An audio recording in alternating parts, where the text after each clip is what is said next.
एक घने जंगल के किनारे एक छोटी सी बस्ती थी। उस बस्ती में दो दोस्त रहते थे, अभिषेक और विवेक। दोनों एक ही जंगल से लकड़ियां काटकर बाजार में बेचते थे। अभिषेक हमेशा नकारात्मक सोच से भरा रहता था। वह हमेशा शिकायत करता था कि जंगल बहुत घना है, पेड़ बहुत दूर है, कुल्हाड़ी बहुत भारी है और ग्राहक बहुत कम दाम देते हैं। विवेक इसके विपरीत हमेशा शांत और सकारात्मक रहता था। वह कहता था, ईश्वर ने हमें काम करने के लिए ताकत दी है और जंगल ने लकड़ी, बस हमें अपनी मेहनत पर ध्यान देना चाहिए।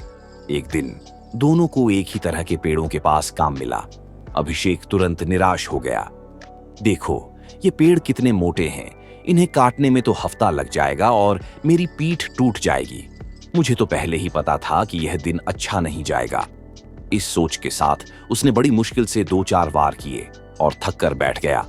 उसकी नकारात्मक सोच ने उसकी ताकत निचोड़ डाली। विवेक ने देखा कि पेड़ सचमुच बड़े थे, लेकिन उसने सोचा, ये पेड़ जितने बड़े हैं, लकड़ी उतनी ही अच्छी मिलेगी और दाम भी उतना ही ज्यादा होगा।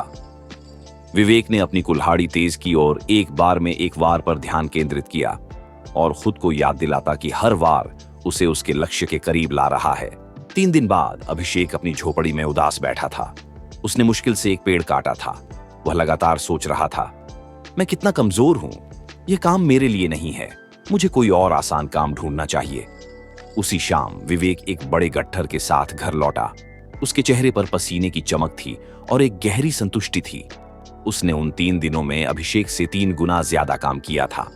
अभिषेक ने हैरानी से पूछा, तुमने यह कैसे किया? पेड़ तो बहुत मुश्किल थे। विवेक ने मुस्कुराकर जवाब दिया, मुश्किल पेड़ नहीं, मुश्किल तुम्हारी सोच थी। जब तुम काम शुरू करते हो तो तुम्हारा दिमाग पहले ही हार मान चुका होता है। ये नकारात्मकता तुम्हारी ताकत छीन लेती है, तुम्हारी कुल्हाड़ी को भारी बना देती है और तुम्हारे शरीर को जल्दी थका देती है। मेरा शरीर थका, लेकिन मेरा दिमाग नहीं, इसीलिए मैं रुका नहीं। नकारात्मक सोच एक ऐसा अदृश्य बोझ है जो हमें काम शुरू करने से पहले ही असफल बना देता है।